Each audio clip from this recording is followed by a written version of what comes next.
Hi, I'm Zach Jackson, Project Coordinator for the U.S. Fish and Wildlife Service in the Southwest region, here today in Mesa, Arizona, and... You're watching This Week at Interior! This Week at Interior.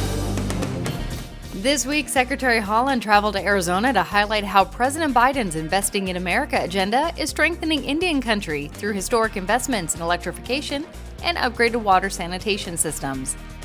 She hosted a Phoenix roundtable with tribal leaders and representatives from the financial, philanthropic, and nonprofit sectors to discuss innovative approaches to expand economic development and investment in Native communities. After a visit to the Hopi tribe with Environmental Protection Agency Administrator Michael Regan, the leaders announced $300 million through President Biden's Investing in America agenda for tribal communities to combat climate pollution and accelerate the clean energy transition.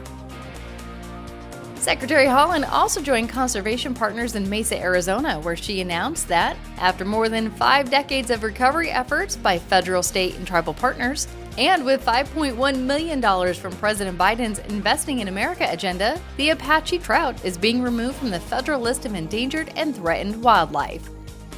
The restoration of Arizona's state fish marks the first sport fish and the first trout delisted due to recovery, a significant conservation success under the Endangered Species Act.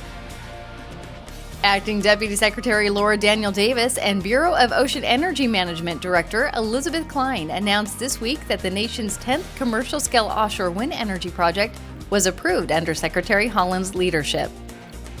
The department has approved more than 15 gigawatts of clean energy from offshore wind energy projects, equivalent to half of the capacity needed to achieve President Biden's goal of 30 gigawatts of offshore wind energy by 2030. Projects approved to date will power 5.25 million homes. Interior announced $76.4 million from President Biden's Investing in America agenda for Pennsylvania to clean up orphan oil and gas wells.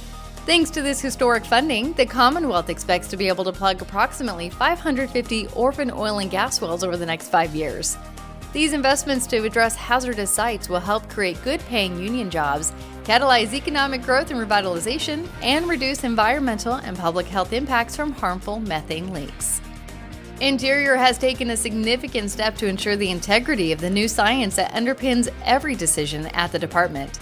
A new updated scientific integrity policy strengthens requirements for how scientific information is obtained, handled, and used within the department, and how the agency scientists can carry out their work free from political and special interest interference. The department's policy is among the most extensive and comprehensive across the government. Deputy Assistant Secretary Annalise Bloom, Bureau of Reclamation Commissioner Camille Kalimlim Tutin, and Reclamation leadership attended the World Water Week Conference in Stockholm, Sweden. The conference is held to discuss global water issues and to share new ideas and collaborate on innovative solutions. Bloom highlighted the U.S. Geological Survey's role in open science and ways their science supports decision-making related to water. Tutin shared Reclamation's perspective on the cooperation with our tribal, state, and international partners to manage water in the Colorado River Basin. Zero-emission electric visitor transportation is now operational at Zion National Park. National Park Service Director Chuck Sams was joined by General Services Administration Administrator Robin Carnahan and officials from the Zion National Park Forever Project, National Park Foundation, and local leaders to unveil the new fully electric fleet. While Zion is the first park in the national park system to transition to a fully electric transit fleet, the Bureau is actively working to transition large bus fleets like those at Grand Canyon, Acadia, Yosemite, Bryce Canyon, and Harpers Ferry National Parks. The Bureau of Land Management and the Confederated Salish and Kootenai tribes celebrated a historic signing of a co-stewardship memorandum of understanding this week. The MOU establishes the BLM's commitment to collaboratively steward public lands managed by the Missoula Field Office in Montana.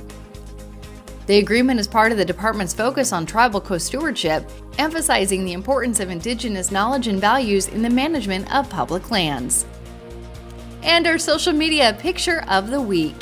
Wilderness is wild. It offers visitors a place to seek relaxation, adventure, and solitude. Happy 60th birthday to the Wilderness Act of 1964. President Lyndon B. Johnson signed this act into law for the permanent good of the whole people. Make sure you follow us on Facebook, Instagram, Twitter, and YouTube. That's This Week at Interior.